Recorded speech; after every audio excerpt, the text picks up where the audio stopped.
Hi నమస్తే, welcome to మన TV. Vijayasai Reddy అయితే మరోసారి వార్తల్లో నిలిచారు. ఆంధ్రప్రదేశ్ కాంగ్రెస్ అధ్యక్షురాలు అయిన వైఎస్ షర్మిలను అయితే ఆయన భేటీ అవడం జరిగింది. అయితే ఈ భేటీపై కొంత ఆసక్తి అయితే నెలకొంది. అయితే దీనిపై పూర్తి విశ్లేషించేందుకు మా సీనియర్ జర్నలిస్ట్ కట్ట కార్తిక్ గారు ఉన్నారు. సార్ నమస్తే అండి. నమస్తే. ఎవరైతే విజయసాయిరెడ్డి ఉన్నారో తన పార్టీ పదవులకు కానీ దానికి సంబంధించిన సభ్యత్వానికి కానీ రాజీనామా అయితే చేసి ట్విట్టర్ వేదికగా చెప్పడం జరిగింది. అయితే అనంతరం ఈ వైఎస్ షర్మిలతో భేటీ అవడానికి ప్రధాన కారణం ఏంటంటారు? మామూలుగా విజయసాయిరెడ్డి వైసీపీ పార్టీ నుంచి రిజైన్ చేసిన తర్వాత తనకున్నటువంటి రాజ్యసభ సభ్యత్వానికి కూడా రాజీనామా చేసిన తర్వాత ఆయన ప్రీబర్డ్ ఎవరిని కలవటం అనేది ఆయన వ్యక్తిగత విషయం. కాకపోతే ఇక్కడ రాజకీయ చర్చ ఎందుకు వస్తుంది? జగన్మోహన్ రెడ్డిని అవకాశం ఉన్నప్పుడల్లా చెడు కూడా ఆడుతున్నటువంటి, జగన్మోహన్ రెడ్డి సోదరయ్యి ఉండి కూడా రాజకీయంగా జగన్మోహన్ రెడ్డిని వ్యతిరేకిస్తున్నటువంటి, జగన్మోహన్ రెడ్డితో ఆస్తుల వివాదాన్ని కొనసాగిస్తున్నటువంటి షర్మిలతో భేటీ కావటం అనేటువంటిది ఆసక్తి. నిజానికి విజయసాయిరెడ్డి రాజశేఖర్ రెడ్డి గారి కుటుంబానికి 3 తరాలుగా 4 దశాబ్దాలుగా నమ్మిన బంటు. ఆ కుటుంబాలతో సంబంధ బాంధవ్యాలు నడుపుతున్న వ్యక్తి. కాకపోతే ఈ మధ్యకాలంలో జగన్కి షర్మిలకి ఆస్తుల వివాదం వచ్చినప్పుడు విజయసాయిరెడ్డి ఢిల్లీలో ప్రెస్ మీట్ పెట్టి జగన్కి సపోర్ట్ గా మాట్లాడాడు, షర్మిలని తప్పుపట్టాడు. ఇప్పుడు ఈ విషయంలో క్షమాపణ చెప్పడం కోసం షర్మిలని కలిశాడు అనేటువంటిది బయట వినపడుతున్న మాట. ఎందుకంటే మా ఇంట్లోకి పోయి వాళ్ళిద్దరి మధ్య జరిగిన మాటని చెవు పెట్టి విన్నదైతే లేదు. కానీ తెలియవచ్చిన సమాచారం అంటే కాంగ్రెస్ పార్టీ నుంచి కొంతమంది పెద్దలు ఇచ్చిన లీక్స్ అయితే విజయసాయిరెడ్డి సాయి లీక్స్ అని ఈ మధ్య కొంత మీడియాకి లీక్స్ ఇస్తున్నాడు కదా. ఆ లీక్స్ ప్రకారం మనకు తెలియవచ్చిన వార్తలు ఏంటి అంటే షర్మిలతో భేటీ అయ్యి క్షమాపణ చెప్పాడు అనేటువంటిది. ఎందుకంటే ఈ మధ్యకాలంలో గతంలో విజయమ్మ లెటర్ రాసింది, బహిరంగ లేఖ రాసింది వైఎస్ఆర్ అభిమానులకు అన్న పేరుతోటి. ఆ లేఖలో కూడా విజయసాయిరెడ్డి జగన్కి సపోర్ట్ గా షర్మిలకి వ్యతిరేకంగా ప్రెస్ మీట్ పెట్టి మాట్లాడటాన్ని తీవ్రంగా ఖండించింది. అన్ని వాస్తవాలు తెలిసిన విజయసాయిరెడ్డి కూడా అబద్ధాలు మాట్లాడటం బాధ అనిపిస్తుంది అని మాట్లాడింది.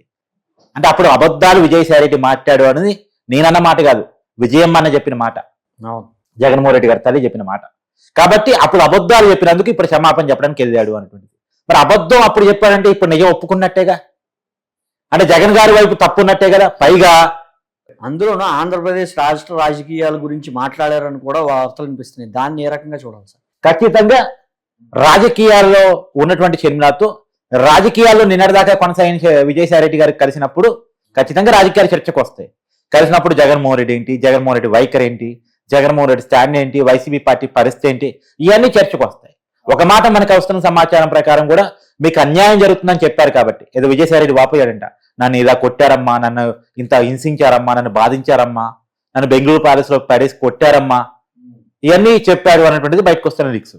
ఒకవేళ అప్పుడు షర్మిల ఓదారుస్తూ మీరు ఇక్కడే ఉండిపోండి అన్న, ఇక్కడే ఉండిపోండి అంటే కాంగ్రెస్ పార్టీలో ఉండిపోండి అని, మీరు నాతో ఉండిపోండి అంటే కాంగ్రెస్ పార్టీలో ఉండండి అని చెప్పేసి ఆమె అన్నది అనేటువంటిది. మరి కాంగ్రెస్ పార్టీలో విజయసాయిరెడ్డి చేరతాడా లేదా ఇప్పుడున్న పరిస్థితుల్లో?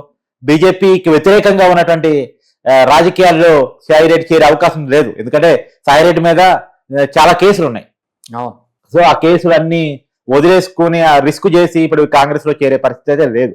కాకపోతే ఒకటి, షర్మిలకి తన సానుభూతిని చెప్పొచ్చాడు, తప్పు చేసినందుకు క్షమాపణ చెప్పొచ్చాడు, ఆ రోజు తప్పుగా మాట్లాడినందుకు. ఇంతవరకు క్లారిటీ ఉంది.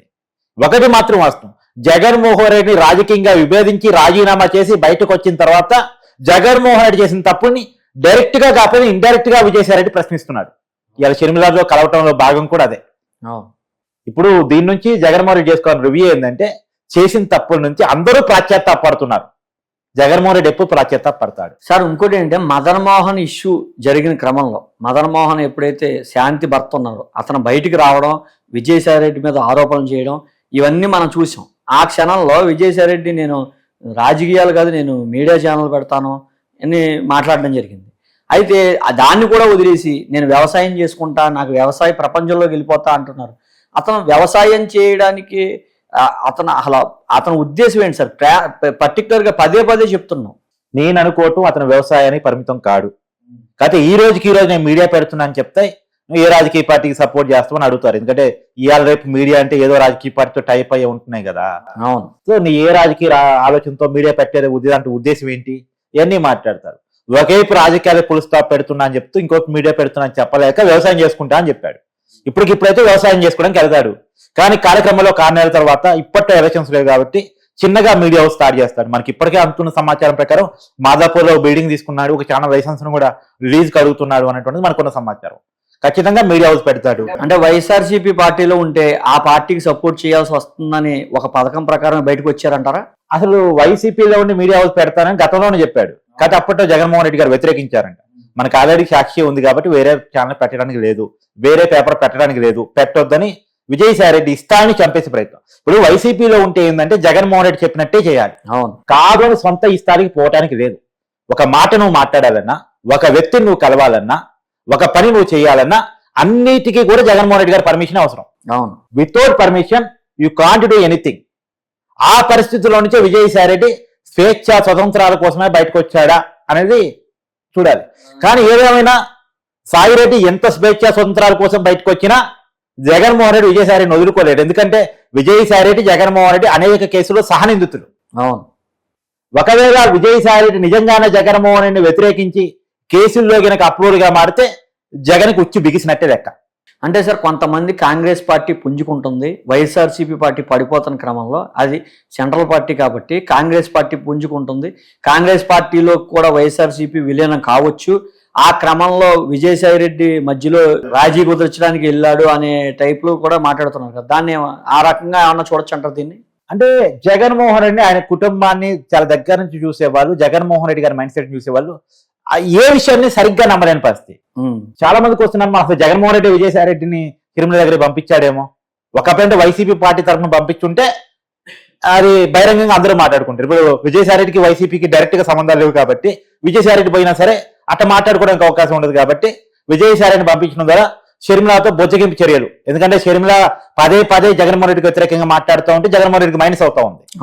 జగన్మోహన్ రెడ్డికి సొంత కుటుంబం దూరమైంది, సొంత కులం దూరమైంది, సొంత ఓట్ బ్యాంక్ దూరమైంది. ఆ ఓట్ బ్యాంక్ అంతా ఎక్కడికి పోయితే మళ్ళీ పోతగితే కాంగ్రెస్ కే పోవాలి. అవును, జగన్మోహన్ రెడ్డి నుంచి 1% పోయినా, 2% పోయినా, 10% పోయినా, 5% పోయినా పోయే ఓట్ బ్యాంక్ అంతా ఎక్కడికి పోయింది? షర్మిల దగ్గరికి పోయింది. వాళ్ళ కూటమిలో పోయే ఓట్ బ్యాంక్ కాదు, బీజేపీతో పోయే ఓట్ బ్యాంక్ కాదు, ఎందుకంటే అది కాంగ్రెస్ ఓట్ బ్యాంక్, ఒకప్పుడు కాంగ్రెస్ ఓట్ బ్యాంక్. కాబట్టి ఎంత మేరకు పోయినా అంత మేరకు వైసీపీకి నష్టం. కాబట్టి సో షర్మిలతో రాజీ. ఎందుకంటే జగన్మోహన్ రెడ్డిని చంద్రబాబు తిట్టడం వేరు, పవన్ కళ్యాణ్ తిట్టడం వేరు, షర్మిల తిట్టడం వేరు. షర్మిల సొంత చెల్లి కదా, విజయం సొంత తల్లి కదా, వీళ్ళు తిరిగితే ప్రభావం ఎక్కువ మందిలో పడింది. మళ్ళీ ఎవరిలో పడితే ఆ ప్రభావం కూడా వైసీపీ ఓట్ బ్యాంక్ లోనే పడింది. చంద్రబాబు నాయుడు తిరిగితే వైసీపీ వ్యతిరేక ఓట్ బ్యాంక్ లో పడింది, లేదా న్యూట్రల్ పీపుల్ లో పడింది. పవన్ కళ్యాణ్ తిరిగితే వైసీపీ వ్యతిరేక ఓట్ బ్యాంక్ లో న్యూట్రల్ పీపుల్ లో పడింది. కానీ షర్మిల తిరిగితే ఎవరిలో పడింది? వైసీపీ ఓట్ బ్యాంక్ లో పడింది. విజయం తిరిగితే ఎవరిలో పడింది? వైసీపీ ఓట్ బ్యాంక్ లో పడింది. సో వైసీపీ ఓట్ బ్యాంక్ లో కూడా జగన్మోహన్ రెడ్డికి వ్యతిరేకతను క్రియేట్ చేస్తున్నటువంటి షర్మిలతో రాజీ మాత్రమే జగన్మోహన్ రెడ్డి ముందు ఉన్న ఆప్షన్. గతంలో కూడా మనం లేఖ చూపించాం, షర్మిలకి జగన్మోహన్ రెడ్డి లేఖ రాశాడు. ఏమని లేఖ రాశాడు? షర్మిల, నువ్వు గనక రాజకీయాల నుంచి తప్పుకుంటానంటే, ఇంట్లో కూర్చొని నోరు మూసుకొని కూర్చుంటానంటే హాస్టల్లో నీ వాటా మీద చర్చించడానికి నేను రెడీ అని చెప్పాడు. ఇది డైరెక్ట్ షర్మిల అని చెప్పింది. ఇట్లా లెటర్ రాశాడని. నేను నోరు మూసుకొని ఎందుకు కూర్చోవాలి? నా రాజకీయ జీవితాన్ని పురుస్తాపు ఎందుకు పెట్టాలి? అసలు ఈ కండిషన్ పెట్టింది ఎందుకు? ఈ కండిషన్ పెడుతున్నాడంటే షర్మిల రాజకీయాల్లో ఉంటే జగన్మోహన్ రెడ్డికి దెబ్బ. కాబట్టి ఆ కండిషన్ పెడతా ఉన్నాడు. ఇప్పుడు విజయసాయి రెడ్డితో కూడా అదే మాట్లాడుతుంటాడు అనేది కొంతమంది అంచనా. ఈ అంచనాలు ఏమైనా వాస్తవాలు చెవులు పెట్టి మనం వినలేదు. ఒకటైతే రాజీ మార్గం అయ్యి ఉండాలి, లేదు అంటే కనీసం క్షమాపణ చెప్పడానికి విజయసాయి రెడ్డి కలిసి ఉండాలి. మనం విజయసాయి రెడ్డి వ్యవసాయానికి వెళ్ళిపోతాను అంటూనే ఈ రాజకీయ భేటీలు ఎవరైతే షర్మిల వ్యతిరేకంగా మాట్లాడడం, ఈ రాజకీయంగా ఈ భేటీలు నిర్వహించడాన్ని ప్రధానంగా మనం చర్చించాం సార్. అయితే ఈ ప్రధానంగా ఇతను ఏంటంటారు? దీనికి ఇతను ముఖ్య ఉద్దేశం ఏంటంటారు?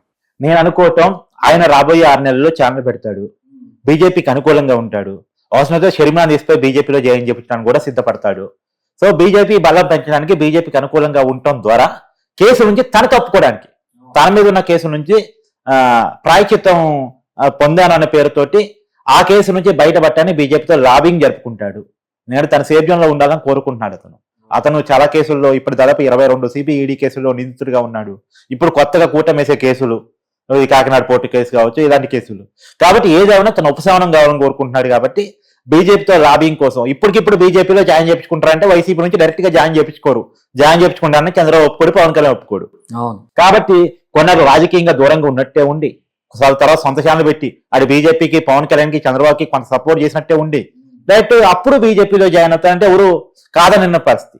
కాబట్టి పేరుకి ఇప్పుడు వ్యవసాయం చెప్తాడు కానీ అతని మనసులో రాజకీయాలే ఉంటే, ఎందుకంటే రాజకీయాలు ఉండకపోతే కేసులు వెంటాడతాయి. అవును, రాజకీయాల్లో ఉంటూనే బీజేపీకి సహాయపడుతూనే, ఎందుకంటే కేంద్రంలో బీజేపీ అనుకుంటే లోపలేస్తుంది, అనుకోకపోతే బయట వస్తుంది. ఇప్పుడు అందరికీ తెలిసిన వాస్తవమే కదా అది. కాబట్టి బీజేపీ ద్వారా రక్షణ పొందే ప్రయత్నాన్ని విజయసాయి రెడ్డి చేస్తాడు అన్నటువంటిది నాకున్న ప్రధానమైనటువంటి అనుమానం. ఓకే, ఇది పరిస్థితి. విజయసాయి రెడ్డి మరుపు ఏ రకంగా జీవితం కానీ అతను వ్యవసాయ రంగానికి వెళ్తాడా, లేదంటే కనుక నూతన మీడియా హౌస్ అయితే పెట్టుకుంటారా ఏంటనేది తెలియాలంటే మరి కొద్ది రోజులు అయితే వెయిట్ చేయాలి. థ్యాంక్ యూ సార్, నమస్తే. Thank you.